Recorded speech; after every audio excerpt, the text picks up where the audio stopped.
Señor por este tiempo y por la oportunidad que me permite de exponer su palabra.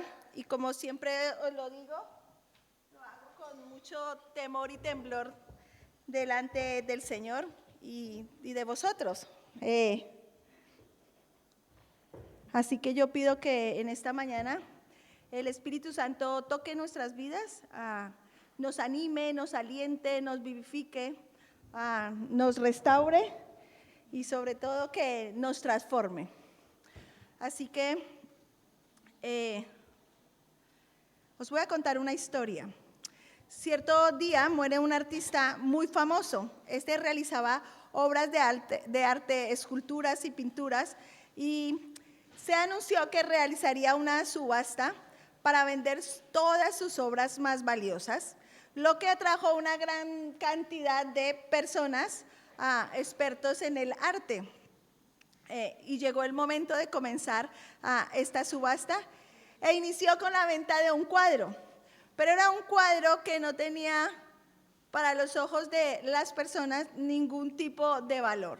Así que el encargado de la subasta seguía insistiendo en que ese cuadro, ¿quién ofrecía algo por este cuadro? Pero ninguno ofrecía nada. Ya los que fueron con unas intenciones de comprar obras de arte y algunos otros cuadros se estaban enfadando un poco y decían, pero venga, vamos, cambia de pieza, queremos alguna otra. Así que el encargado seguía insistiendo. Alrededor de donde estaban haciendo aquella subasta estaba un hombre que pasaba desapercibido, era el mayordomo de aquella casa. Y entonces el mayordomo, al ver tal insistencia de este hombre, pues dijo, pues venga, yo voy a ver qué tengo entre el bolsillo. Y se metió su mano al bolsillo y sacó todo lo que tenía, que eran 10 euros. Y dice, yo ofrezco 10 euros por este cuadro. Entonces la gente dijo, por fin, vamos a empezar la subasta. Cuando el encargado da por vendido este cuadro, pues también da por terminada la subasta, lo cual causó un gran alboroto en medio de toda la gente que fue a comprar otras obras de arte. Y el hombre le responde lo siguiente: este cuadro es la pintura del hijo del artista, y en el testamento decía que quien comprara este cuadro sería el dueño del resto de todas sus obras de arte. Interesante historia, ¿no? Así que podemos extraer muchísimas enseñanzas de ella, pero en esta mañana me gustaría que juntos pensáramos en qué implica y cuánto cuesta seguir a Cristo.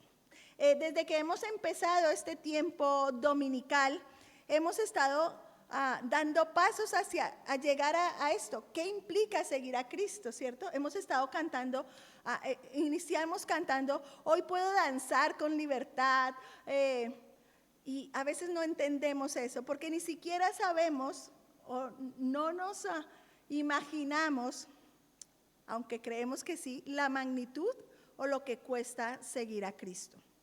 Debemos de entender que seguir a Cristo va mucho más allá de simples acciones o expresiones que tú y yo realicemos de manera puntual, como asistir a la iglesia, como leer la Biblia, como orar, como elevar oraciones en público. Todas esas cosas suman y son importantes, no estoy diciendo que no sean importantes, pero seguir a Cristo implica mucho más que estas cosas de manera puntual que hacemos. Seguir a Cristo implica una vida de entrega y renuncia total de parte nuestra. Y eso se dice muy rápido, ¿no? Se dice muy pronto.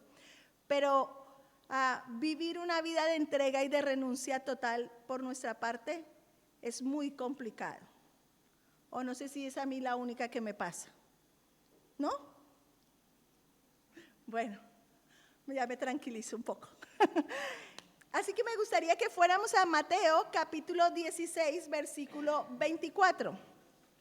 En este pasaje está en medio de un momento en el cual Jesús está hablando con sus discípulos, y es cuando Jesús les pregunta a los discípulos: ¿quién dice la gente que soy yo?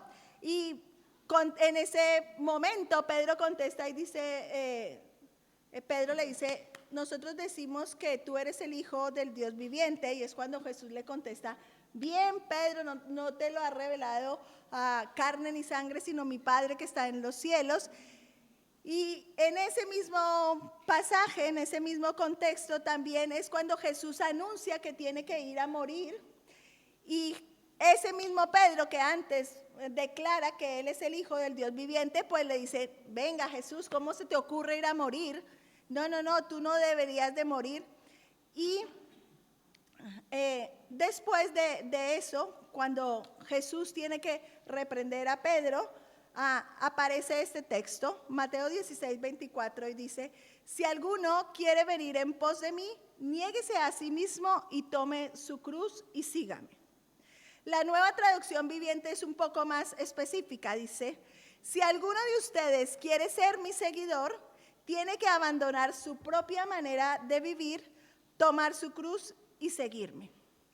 Al expresar Jesús estas palabras de una u otra forma, también nos indica que para seguirle es necesario que nosotros muramos a nosotros mismos. Eso es lo que también nos quiere decir, que moramos a nuestra propia manera de vivir. Como dije antes, cosa que no es fácil en nuestras fuerzas, ya que nuestra naturaleza, este estuchito que nosotros tenemos, este estuchito que nosotros cuidamos tanto, ¿cierto? Que debemos de cuidar también, pero este estuchito no siempre, es que casi nunca piensa en las cosas espirituales ni en las cosas eternas. Siempre nos invita a pensar en las cosas materiales y en las cosas terrenales. Negarnos a nosotros mismos significa dejar a un lado nuestros deseos, que siempre tienden a ser deseos egoístas, porque siempre pensamos en nosotros. Y seguir a Cristo tiene que implicar que no nos debe importar ni siquiera esos deseos, ni siquiera el costo que tenemos que afrontar. La cruz es un símbolo de sufrimiento, es un símbolo de muerte, es un símbolo de rechazo, de burla, de abnegación. Y cuando Jesús decía aquí tomar su cruz, no significa que cada día tú tienes que tomar a cuestas tu circunstancia, como muchas veces escuchamos. Sí, yo aquí llevando mi cruz, ¿no? Y entonces piensan que llevar su cruz es la circunstancia particular que cada uno tiene, una enfermedad, una situación familiar, una situación de pareja, llámelo como tú lo quieras llamar en esta mañana. Pero tomar la cruz significa que tú y yo tomamos la decisión de negarnos a nuestros propios intereses y nuestro estilo de vida egoístas para identificarnos con Cristo. ¿Ven que no tiene nada que ver con lo que el mundo nos dice? No, tomar la cruz no es los problemas que tenemos en nuestra vida diaria. Eso no tiene nada que ver con tomar la cruz, sino con negarnos a nosotros mismos y a nuestros intereses. Así que para llegar a este punto de negarnos a nosotros mismos y de abandonar nuestra propia manera de vivir, primeramente es necesario una acción del Espíritu Santo en nuestra vida. También lo hemos dicho durante esta mañana y hemos cantado: este es mi testimonio de salvación. O sea, dice, pero el milagro que yo no comprendo es que mi nombre escrito está en el cielo. O sea, eso es algo que ocurrió. El Espíritu Santo vino, tocó mi vida y me hizo ver que yo necesitaba de Cristo. Y eso es lo primero que nosotros necesitamos en nuestras vidas para poder negarnos a nosotros mismos y que Él efectúe ese milagro de salvación. Pero a partir de ese momento, el Espíritu Santo trabaja en equipo con cada uno de nosotros. Y nosotros necesitamos involucrarnos en ese proceso para que nosotros podamos vivir una vida de abnegación, ¿no? De entrega, una vida en la que estemos dispuestos a dar todo por causa de Cristo. Y me preguntaba en ese momento, ¿por qué nos cuesta tanto negarnos a nosotros mismos e identificarnos con Cristo? Y el Espíritu me llevaba al libro de Mateo, capítulo 13. Y cuando tú abres tu Biblia ahí en el Evangelio de Mateo, capítulo 13, todo este capítulo habla acerca de las parábolas. Nos relata 8 parábolas allí, que de seguro los que sois lectores de la palabra de Dios las habéis leído.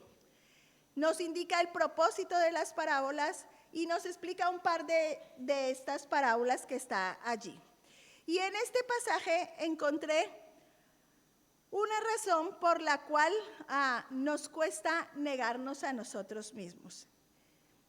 Y para los que toman nota, puse a este sermón, ¿cuánto cuesta seguir a Cristo como nombre?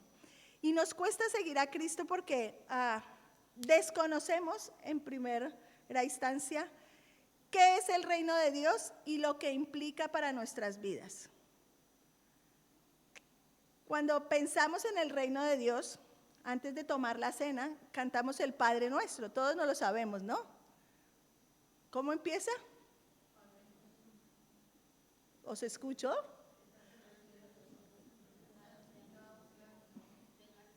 Vénganos tu reino. ¿Sabemos qué es eso de vénganos tu reino? Y hágase tu voluntad. Lo cantamos, ¿cierto? Desconocemos qué es el reino de Dios y lo que implica para nuestras vidas. Si tú comienzas a leer todo el capítulo 13 con detenimiento, vas a encontrar la palabra reino en repetidas ocasiones. La vas a encontrar, si no estoy mal, 11 veces. Y Jesús en este capítulo nunca definió con una frase como tal qué es el reino de los cielos. Y en la Biblia no vas a encontrar una definición del reino de los cielos explícita. Pero sí lo asemejó a varias cosas. Por ejemplo, el versículo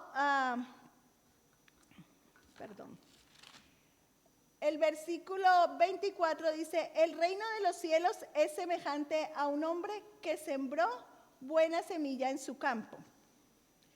El versículo 33 dice, el reino de los cielos es semejante a un grano de mostaza que un hombre tomó y sembró en su campo. El 44 dice, el reino de los cielos es semejante a un tesoro escondido en un campo. El 49, si no estoy mal, el reino de los cielos es semejante a un mercader que busca buenas perlas. El reino de los cielos es semejante a una red, versículo 47. Jesús nunca especificó en sí que era el reino de los cielos, pero sí que lo asemejó a varias cosas. Así que el reino de los cielos es una afirmación de poder de Dios en acción. Dios es el Rey soberano que establece su gobierno espiritual en nuestros corazones y en la acción de la iglesia. Porque cuando tú y yo decidimos poner nuestra confianza en Cristo, entonces empezamos a ser iglesia. En repetidas ocasiones os hemos dicho, estas 4 paredes tan lindas que el Señor nos permite tener, no son la iglesia. La iglesia somos tú y yo, los que estamos aquí. Tú y yo somos la iglesia. Así que el reino de Dios se establece en nuestros corazones porque Él viene a vivir en nosotros y en las acciones que hacemos como iglesia. Por eso Él nunca dio un significado como tal de reino, sino que Él lo asemejó a varias cosas que eran entendibles para nosotros. Así que El reino de los cielos se ve reflejado en un presente donde nosotros podemos acceder ahora, porque Él sigue extendiendo ese reino para muchos, para los que quieran entrar por aquel reino. Pero en un futuro donde nosotros, los que ya hemos puesto nuestra confianza en el Señor, pues podemos vivir eternamente. Y tiene que ver con, pues, la vida eterna que recibimos. ¿Qué implica ese reino de Dios para nuestras vidas? Pues Marcos capítulo 1 versículo 15 dice, ¿qué dice? Aquí me lo pueden poner. Marcos capítulo 1 versículo 15. El tiempo se ha cumplido y el reino de los cielos se ha acercado. El siguiente versículo 16. Arrepentidos y creed en el evangelio. Esto es lo que implica para nosotros que el reino de los cielos se ha acercado a nuestra vida. Es interesante eso. ¿Cómo se acercó el reino de los cielos a nuestra vida? A través de Jesús. A través de Jesús se ha acercado el reino de los cielos a nuestra vida. Otra cosa que implica para nuestras vidas el reino de los cielos es que podemos cambiar nuestra actitud hacia Dios, admitir nuestro pecado, cambiar nuestro propio camino y someternos a Dios para cumplir sus propósitos. Eso es lo que significa arrepentíos y creed en el evangelio. Recuerden que cuando nosotros decidimos poner nuestra confianza en Jesús, entonces tomamos la decisión de cambiar de rumbo. Eso es lo que significa arrepentirse. Entonces tú vas en una carretera por determinada dirección y te encuentras con Cristo y te das cuenta que necesitas de Jesús en tu vida.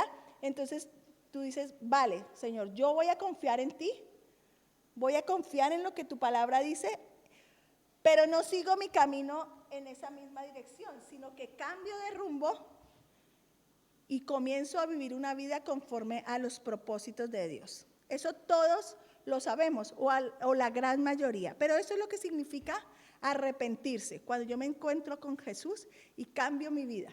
Por eso muchas personas dicen, es que cuando me encontré con Cristo, mi vida no cambió para bien, sino que cambió para mal. ¿Qué pasa? Yo les pongo un ejemplo. Cuando las chicas vamos a limpiar nuestro armario, que lo tenemos todo por colores, por orden así, ¿no? Eso. Algunas chicas lo hacen, ¿no? Yo no soy de esas chicas.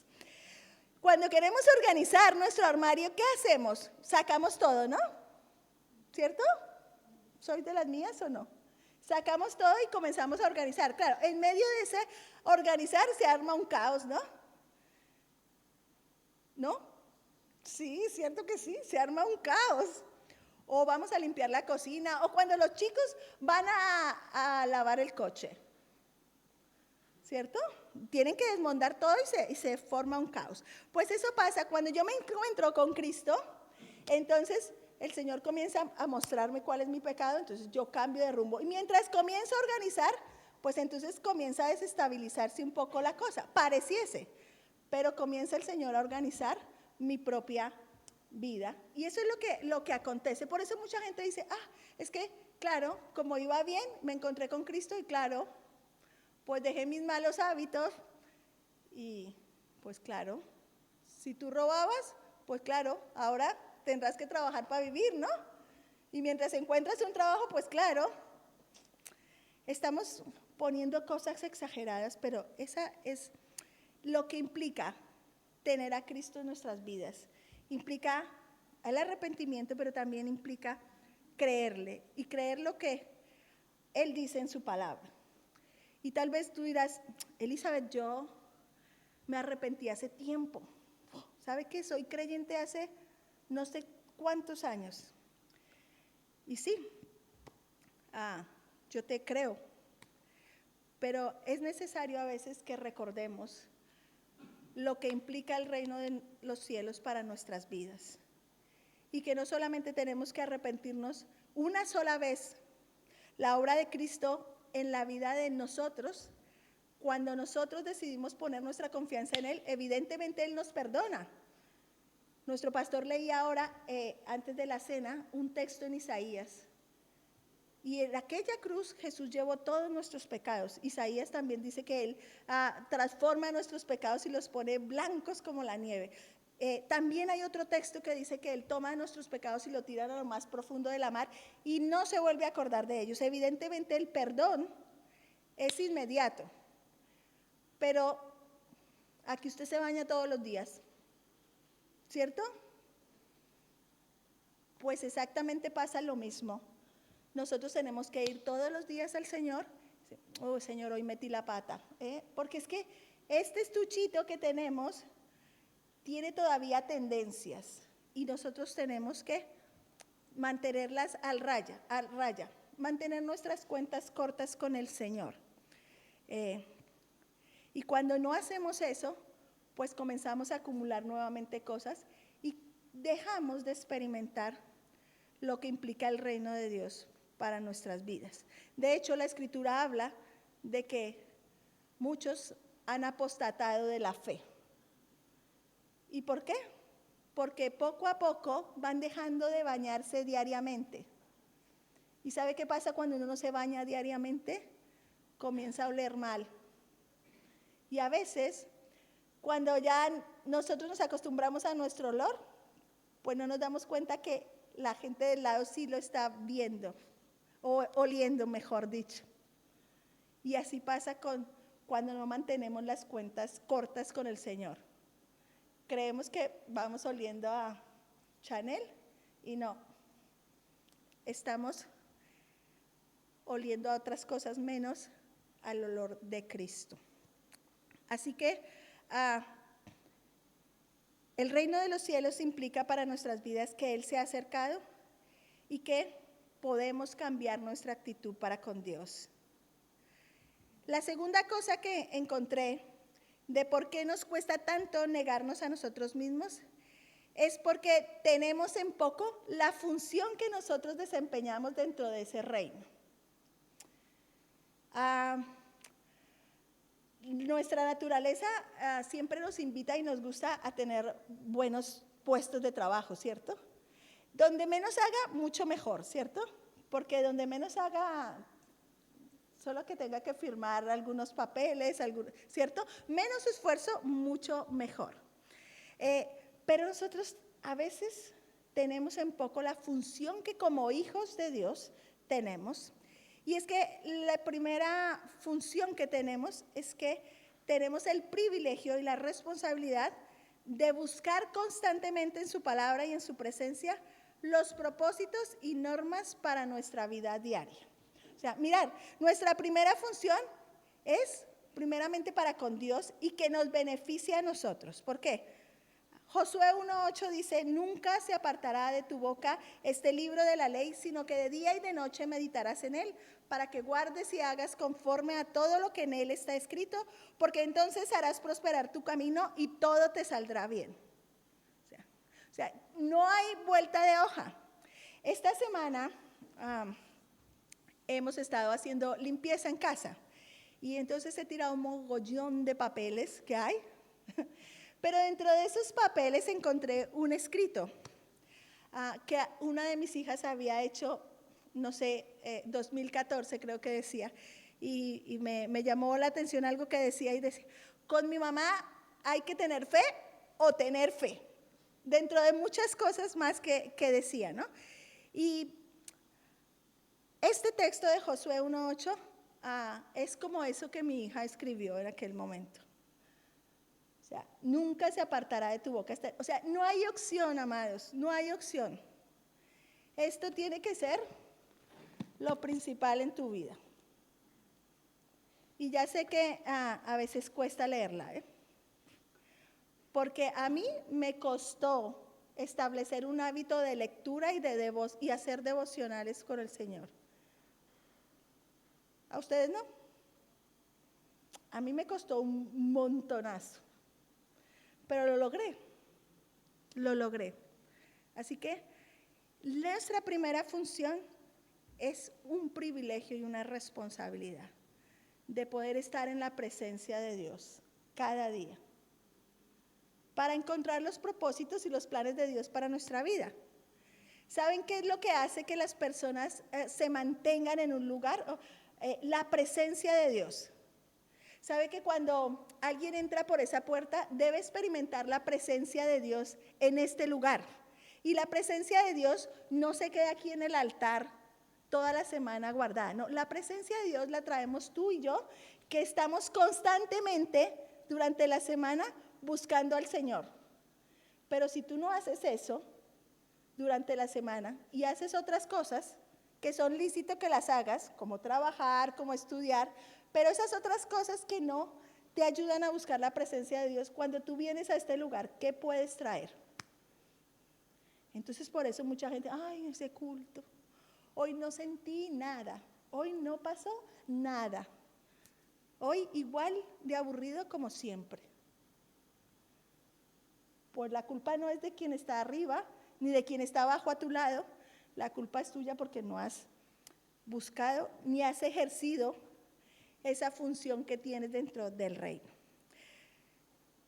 Primera de Tesalonicenses 5:17 dice, nunca dejen de orar, orar sin cesar en la Reina Valera. La segunda cosa que tenemos como función dentro del reino es hacer evidentes la presencia y el poder de Dios dando testimonio a los que nos rodean. Eso que cantamos ahí, de que este es mi testimonio de salvación, tu amor cambió mi historia y me perdonó y que por medio de la cruz me justificó. O sea, sí, eso es precioso. Pero cuando los que viven a mi lado no se dan cuenta de que ese Señor me justificó, me transformó, me redimió, entonces algo está pasando. Algo está pasando. Porque también el pastor mencionaba algo, decía, se me fue la pinza, mencionó acerca de que otros tenían que conocer, ¿no? No podemos callarnos. Así que la evidencia y la presencia del poder de Dios dando nuestro testimonio tiene que dejar ver que nosotros hemos sido transformados. Si tú sigues siendo la misma persona que hace años atrás cuando conociste a Cristo, pues tienes que examinar tu vida y decir, bueno, aquí está pasando algo porque no estoy creciendo. Esto se hizo palpable en la iglesia del primer siglo. En Hechos capítulo 2, el versículo 46 y 47 dice, y perseverando unánimes cada día en el templo y partiendo el pan en las casas, comían juntos con alegría y sencillez de corazón, alabando a Dios y teniendo favor con todo el pueblo, y el Señor añadía cada día a la iglesia los que habían de ser salvos. Mirad lo que pasaba. La gente era llena, los creyentes eran fortalecidos, iban creciendo, pero a través de esa función de que ellos iban haciendo las cosas con alegría y sencillez, dice que el pueblo se daba cuenta y el pueblo tenía favor con ellos. Y dice, y cada día el Señor añadía a la iglesia los que habían de ser salvos. Así que esta función nuestra ni siquiera tiene que ver, aunque lo hacemos eventos evangelísticos, vamos a la calle y compartimos el mensaje de salvación, pero esta función tiene que ver con tu día a día, con tu perseverar en las cosas del Señor, con congregarnos, dice, perseverando unánimes cada día en el templo. No la oración, los estudios bíblicos, las actividades con los niños, las actividades que nosotros hacemos, no nos las inventamos porque, es que necesitamos hacer algo porque es que esta es nuestra labor pastoral. No, estas cosas las hacemos porque necesitamos, tanto nosotros como vosotros necesitáis de estas cosas para crecer, para estar juntos, para establecer, para que todo el pueblo comience a ver y tenga favor. Y así dice la Escritura que el Señor añade a la iglesia cada día los que han de ser salvos, con tu testimonio. Yo sé lo que cuesta invitar a alguien a la iglesia y que te diga, no, mira, hoy no puedo. Pero estoy seguro que muchas veces, a través de nuestro testimonio, algunos van a decir, oye, yo quiero saber a dónde es que tú vas, porque yo veo algo diferente en ti. Pero si yo soy igual que el resto, y peor, pues nadie va a querer saber de eso que yo tengo. Así que es muy importante que no tengamos en poco la función que tú y yo tenemos dentro del reino. Y la tercera cosa que nos cuesta tanto de negarnos a nosotros mismos es porque no estamos dispuestos a pagar el precio. Porque queremos siempre, pensamos siempre que pagar el precio significa algo que me va a costar, ¿cierto? Cuando tú quieres algo vas y pagas por eso, ¿cierto? Y si quieres algo bueno, pues tienes que pagar un poquito más. Así que cuando nosotros no estamos, no queremos despojarnos de nosotros mismos, es porque no queremos pagar un precio. Porque de hecho sabemos que lo tenemos que pagar. No nos gusta que otros nos manden. Nuestra naturaleza siempre nos invita a hacer lo que nosotros queremos. Y ese ha sido el problema de toda la humanidad, siempre. El Señor siempre nos va reconduciendo. Así que pagar un precio significa asumir la soberanía de Dios en nuestras vidas. Significa decirle, Señor, tú eres mi rey. Señor, toma tú el control absoluto de todo mi ser. Y cuando le digo de todo mi ser, implica mi familia, mis finanzas, mi sexualidad, mis amistades, y póngale el nombre que usted quiera ponerle. Pero pagar el precio y dejarle todo el control al Señor significa soltarle todo a Él. Mateo 16, 24, la última parte dice, porque todo el que quiera salvar su vida, la perderá, y todo el que pierda su vida por causa de mí, la hallará. La Nueva Traducción Viviente es un poco más específica y dice, si tratas de aferrarte a la vida, la perderás, pero si entregas tu vida por mi causa, la salvarás. Y nosotros muchas veces como seguidores de Cristo, no queremos dar ese paso. Porque es que le decimos, mira Señor, esto te lo doy, pero no me pidas más, ¿eh? Antes ya te estoy dando bastante, ¿eh? No te quejes. A veces somos así. Y a veces es como por etapas en nuestra vida, ¿no? A veces estamos tan fogosos con el Señor y sí, Señor, te entrego todo, aquí está mi vida, aquí está todo, pero ya cuando comenzamos a ver que el Señor comienza a pedir y a demandar, Señor, te estás metiendo donde no tienes que meterte, y entonces ponemos freno en esa realidad. Así que para seguir a Cristo, para servir a Cristo, es necesario que nosotros entreguemos todo. Y todo es todo. Ese mismo capítulo de Mateo 13 narra una parábola. Y esta semana la vi en un vídeo. Solamente quiero que vean el extracto. Es un pequeño extracto de esta parábola. Dice el capítulo 44, dice, además el reino de los cielos es semejante a un tesoro escondido en un campo, el cual un hombre halla y lo esconde de nuevo, y gozoso por ello va y vende todo lo que tiene y compra aquel campo. Este es un pequeño fragmento que me llamó la atención. Vamos a ver. Está en inglés, así que tienen que leer.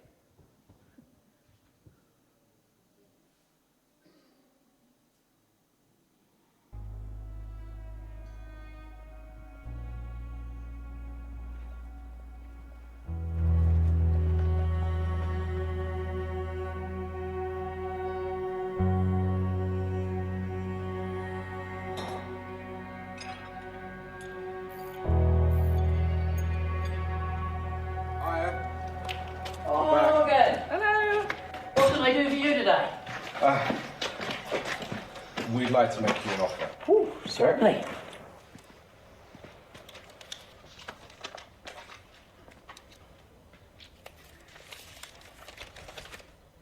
Sold.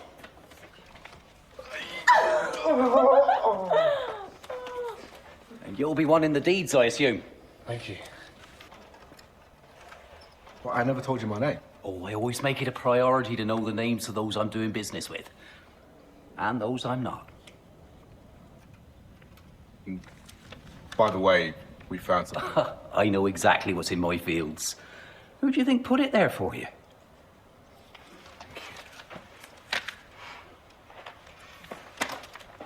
Why did you want so much for it? Sorry? Why did you ask for so much? It cost us everything. My dear child, I only asked what they thought it was worth. And then I'd decide if it was enough or if it was too much. As it happens, it was exactly right. And for what? A field? I think you should go and have a look. And if you're not happy, just let me know. Shay, come on. Come on. What can I do for you, young sir? It wasn't everything. Now it is. Now it is.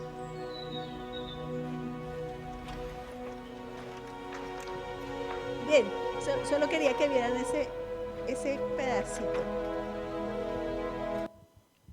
¿Qué está pasando aquí? Era esta parábola. Esta familia, el padre de familia, estaba trotando y encontró en un campo un tesoro. Él lo abrió y vio que había algo allí. Y entonces él fue, habló con su esposa y le contó que había encontrado un tesoro y que había hablado con el dueño de aquel campo, que era este señor de barba. Y que el hombre le dijo, que le preguntó cuánto valía aquel terreno, y el hombre le dijo que lo que él estimara conveniente era lo que valía este terreno. Así que el hombre fue, habló con su esposa y entonces comenzaron a vender todo. Habló con su hija, que era esta señorita que aparece ahí. Y ella dice, pero ¿cómo es posible que tenemos que vender todo? Bueno, le costó horrores, pero esta familia vendió todo. El niño pequeño le habían regalado este tractorcito. Así que ese fragmento que hemos visto es cuando la familia ya ha vendido todo. La hija pues se aguantó de que su padre haya vendido y su madre absolutamente todo. Y el hombre va y le muestra. Por eso aparece que le dice, esto es el precio que estimo.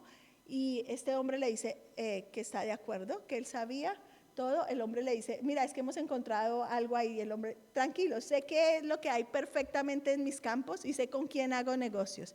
Y me impactó, a lo mejor estas son cosas de cajón, pero hay cosas que te tocan el alma, ¿no? Me impactó cuando aquella niña dice, bueno, pues tú ¿por qué les pides tanto? Y aún así el Señor les dice, ve y miras lo que hay allí. Y si tú crees que es mucho, cambiamos de trato. Pero la actitud del niño, que fue que le dijo, todavía no está todo, porque hacía falta su tractor. Así que cuando hablamos del reino de los cielos y de lo que implica y el costo que implica para nosotros, implica todo de nuestra parte, hasta nuestro pequeño tractor, que yo no sé cuál será tu pequeño tractor en esta mañana, pero implica todo. Me encanta porque Jesús no nos está pidiendo nada que Él no nos haya dado. Mire lo que dice la palabra en Filipenses capítulo 2, versículos 6 y 7, dice, el cual siendo en forma de Dios, no estimó el ser igual a Dios como cosa a que aferrarse, sino que se despojó a sí mismo, tomando forma de siervo, hecho semejante a los hombres, y estando en la condición de hombre, se humilló a sí mismo, haciéndose obediente hasta la muerte y muerte de cruz. O sea, Jesús no nos pide todo porque sí, Él lo dio todo por ti y por mí en aquella cruz del Calvario. Si eso no nos mueve el suelo, no sé qué más podría haber hecho el Señor. Así que en esta mañana yo te animo a que pienses durante esta semana y te hagas estas preguntas. ¿Estás dispuesto a negarte a ti mismo cada día? ¿Estás dispuesto a cumplir tu función dentro del reino? ¿Estás dispuesto a darle todo al Señor? Si te haces estas preguntas a conciencia y como expresaba el salmista, Señor, examina mi corazón y mira en mí si hay camino de perversidad. Y si el Señor te muestra que hay algo que tienes que arreglar con Él, que todavía te falta entregar algo o me falta entregar algo, yo te animo a que en esta semana lo podamos hacer. Porque solamente así vamos a poder ser de testimonio a otros. Vamos a crecer y a permanecer en su palabra y vamos a ganar el favor de otros. Y el Señor va a cumplir su promesa. Él añadirá a la iglesia a los que han de ser salvos. Padre, en esta mañana te damos gracias porque tú no estimaste ser Dios como cosa que aferrarte, sino que fuiste a aquella cruz, Señor. Pagaste el precio de nuestros pecados, Señor. Fuiste obediente y obediente hasta la muerte. Gracias porque allí fui justificada delante de ti. Gracias por el perdón de mis pecados. Gracias por la vida eterna que me das en Cristo. Gracias porque sigues trabajando, Señor, en nuestras vidas a pesar de nosotros mismos. Gracias porque prometes, Señor, que estarás con nosotros hasta el fin. Gracias porque prometes que tú cumplirás y perfeccionarás tu obra hasta el día de Jesucristo en nuestras vidas. Padre, en esta mañana rogamos que tu Espíritu Santo nos inste, Señor, nos descubra el corazón, Señor, allí en lo más íntimo de nuestro ser, allí en los momentos que tenemos contigo, Señor, y podamos despojarnos y podamos ser luz y sal en medio de esta generación que tanto te necesita. Gracias, Señor, por tu palabra. Gracias por tu iglesia, Señor. Gracias en el nombre de Jesús. Amén.